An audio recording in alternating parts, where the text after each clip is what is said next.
Well. I said it last time that I wasn't dead, and I disappeared again. But now I'm back, bitches. Y'all never know of me. I could be here for a week. I could disappear for a year. But I'm alive, unfortunately. Depending on who you ask. But yeah, I'm back now. We talking about Misfits. I'm gonna be real with y'all. I was supposed to return about 2 weeks ago. But I'm gonna be real with you. I didn't think that there was anything interesting enough to happen to make a video on. Then Misfits 12 got announced. And we're gonna go over the card today.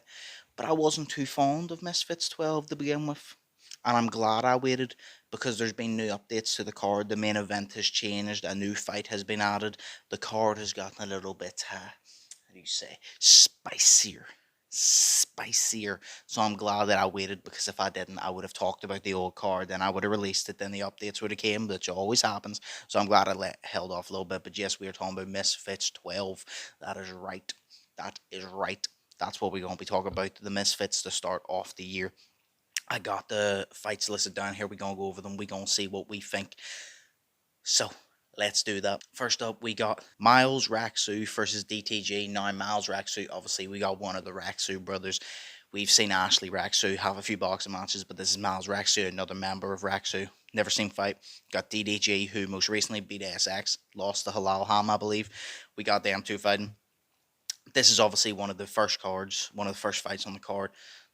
Not supposed to be a main event type thing, but I think this is decent. DDG obviously coming off the win against SX. He's coming off a quick stoppage. Then we have Miles Raksu. We've seen, the first Raksu, Ashley Raksu. Now we got Miles Raksu. Now the two of them are involved. Maybe we'll see them in a tag team boxing match. Who knows? Maybe he'll be even better than Ashley Raksu at boxing. Who knows? Maybe we'll have them fight each other at one point. I don't know. This is a good opportunity for him to come in, make a name for himself in the YouTube boxing scene, and maybe become one of the better boxers. We never know because we've never seen him fight. So we can only assume good can come out of this. If nothing comes out of it, we haven't lost anything. But this could be a good fight in my personal opinion. So this is actually a decent fight. Then we move on to the next fight. Joey Knight versus Most Wanted. Now, I don't know Joey Knight or Most Wanted. I'm going to be real. This is one of those fights, like every other card, that has one of those where you don't really know either of them. They're going to get in there and this is going to be one of those fights. You don't really know either of them, but they're probably going to go in there and swing for the fences and go for it because you don't know either of them. They want to put themselves on the map, so they're just going to go out of their fucking way and go for it. So the hype of this one, not too high, but the potential of it is there because they could just go in there and scrap and just make it entertaining as fuck. We've seen before in the past where some of the fights that we didn't think were going to be that good ended up being the most entertaining because they just got in there with nothing to lose and everything to gain and just went for it. So we never know. Then we move on to the next fight. We got Ben Williams versus Fess Batista. Now, I've seen Fess Batista somewhere before, but I actually don't know who he is. Then we got Ben Williams. Pretty sure, if I'm correct, Ben Williams fought Paddy, which he beat him very quickly last time, so he didn't actually get to display his skills. But I think he looks like he has good skill. So I'm actually kind of excited for this one because I want to see what he actually has to offer whenever his opponent doesn't just curl up and hide behind the referee. I want to see what he actually has to offer. And this one actually could be good. This one could build a potential star in Misfits, or at least a good mid-carder who's going to be consistent and all that. So I actually can't wait to see this one and see how good is Ben Williams when he actually has an opponent. I'm hoping that doesn't hide behind the ref. Then we got an interesting one. We got Small Spartan J versus Fox the G. Now, I don't mean to sound like a hater here. I like Fox the G. I really, really do. Fox the G's entertaining as fuck. But I just think this is a complete mismatch. I do. No, I'm going to be honest. Fox the G is out one boxing match, I think. And I haven't watched it. So I don't know if he's good or not. But just watching Small Spartan J's last fight, he's Olympian for a reason. He has cardio like no other man has, no other man, woman, or creature has. I don't think that this is a fair fight. Now, Fox the G could come in and he could surprise us all. But looking at this fight firsthand, Small Spartan J versus Fox the G, I really do think that this is a mismatch. Hopefully I'm wrong. Hopefully it's an in fight, but I do think that this is a mismatch. I just can't see it being competitive, or at least that competitive. I think Small Spartan J takes this fight quite easily, depending on how tough Fox the G is. But if Fox the G puts it on him and actually has skill, which I don't know because I haven't watched his first fight, could be a good one. But I do think it's a mismatch, and that's one of my issues with this card that I've had since it was originally announced. But we'll move on to the next fight, which Chase Demore versus Minicon, which literally just got announced. This is a fight they improved on. I'm hyped for. Chase Demore, obviously the GOAT, the greatest of all time, bat, as he would say, because he's the GOAT. You get it? Yeah, no, Chase Demore. Obviously, we all know he's not really that good, but he's entertaining. You know, he's entertaining. He builds the fight up. He talks shit. When he gets in the ring, is it something I want to watch? Not particularly, but fuck it, why not? This is YouTube boxing, baby. This ain't normal boxing. It's YouTube boxing. We want to see that crazy shit happen. We want to see Chase Demore try to fucking hit the most electrifying move in sports entertainment and hit the rock elbow on someone, because he's punched Stevie Knight while Stevie Knight was down, which is illegal in boxing. I wouldn't be shocked if Chase Demore fucking rock bottoms Minicon and tries to hit the people's elbow on him. I ain't gonna lie.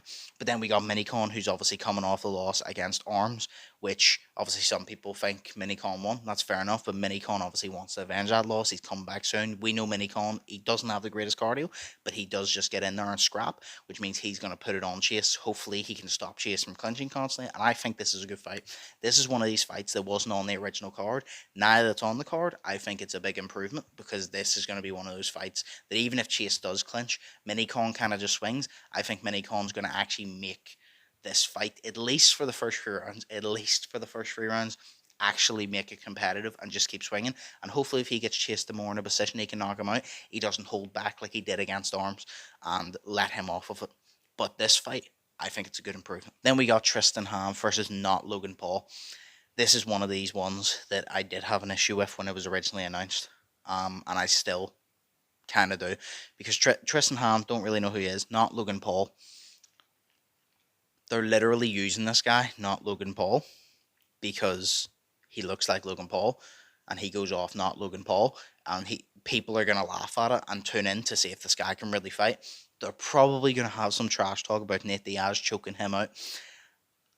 I'm just not really interested in this fight, because don't get me wrong, they could prove me wrong.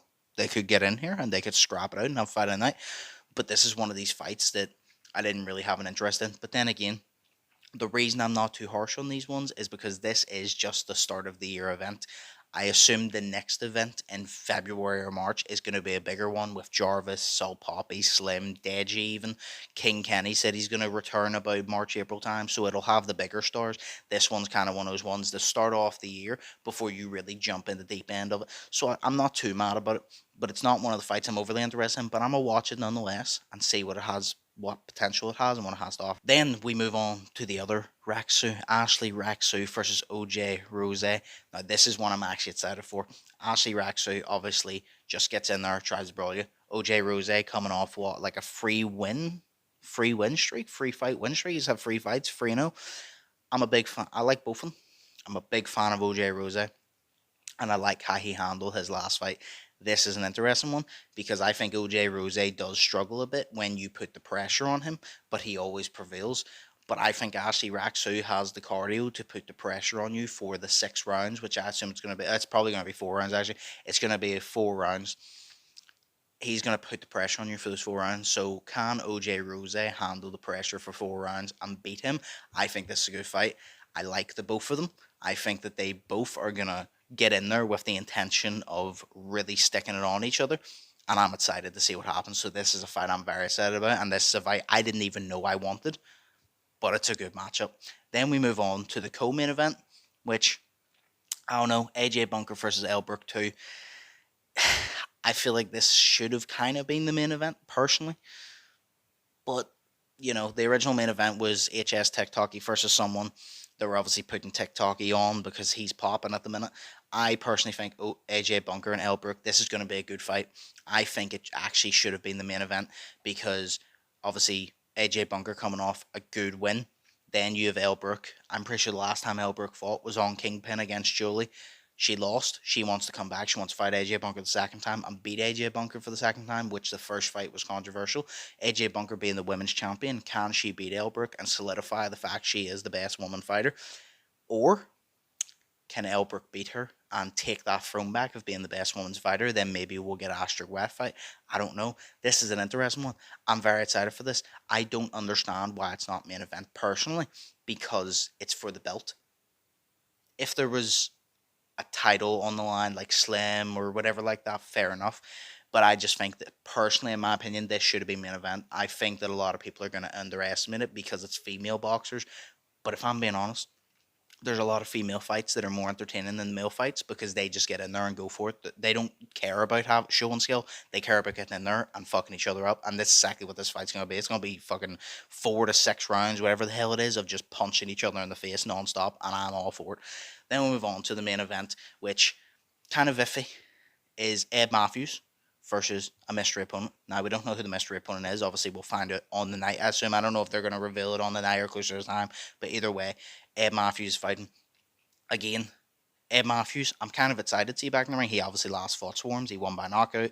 I'm kind of excited to see him back in the ring. My only issue, like I said, I would swap the Elbrook AJ Bunker fight with the Ed Matthews fight for the simple fact of I don't think Ed Matthews has done enough to earn a main event personally. Fair enough, you knocked out Swarms. That was good. Fair play. He definitely deserves a co-main after that because he did it so well. He took the shock. And I know Mams Taylor and Misfits have obviously made him the main event because of his star power and name and because people want to see him in the ring so badly.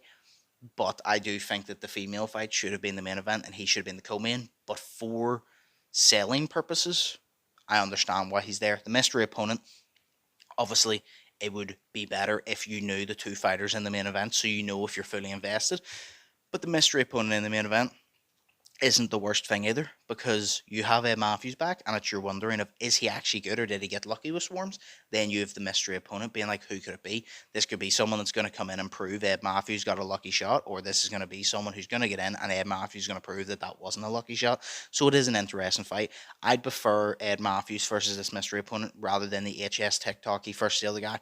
But honestly, I would have happily saw HS TikToky versus Ed Matthews. Personally, that actually, if that was the fight, I'd happily take it as the main. But yeah, no, that's the Misfits 12 card, literally all over. I'm very iffy about it. I think there's some good fights on it. I think there's some fights that could have been improved, some fights that should have switched places. I think that there was some potential, but at the same time, like I said, first event of the year. They're always going to improve. They're going to have bigger events. This is just one of these events that I assume is not pay per view. I don't think it's pay per view, and it's kind of just going to get you warmed up for the bigger events. So I can't be too critical. I think they've done a good enough job. There's fights on there I'm talking about, and I'm going to watch it. And even the fights that I'm not overly hyped about, I'm sure they're going to be entertaining nonetheless. I'm sure Moms and all the people running Misfits and doing it is going to do great with it and make it entertaining. So yes, that is it overall. That is my thoughts. I'm back now. I'm gonna do a video on Fidel ranking Jake Paul and KSI. I'm gonna do a video on Jake Paul's return. I think is around March time. I have a few more videos coming up, so I'm gonna really try to stay consistent. I know I keep saying it, but I'm really gonna try this time. But yes, as always, hope y'all enjoyed. Hope y'all think positive. Hope y'all have an amazing day. Let me know what your opinions are of Misfits 12 down in the comments below, and let me know if you think this is a good main event or a good card, sorry, or bad card. Let me know what you think and your thoughts. But as always, this was another video. Misfits 12 is just around the corner now. But as always, have a great day. Stay safe. I'll see you in the next one. So, peace.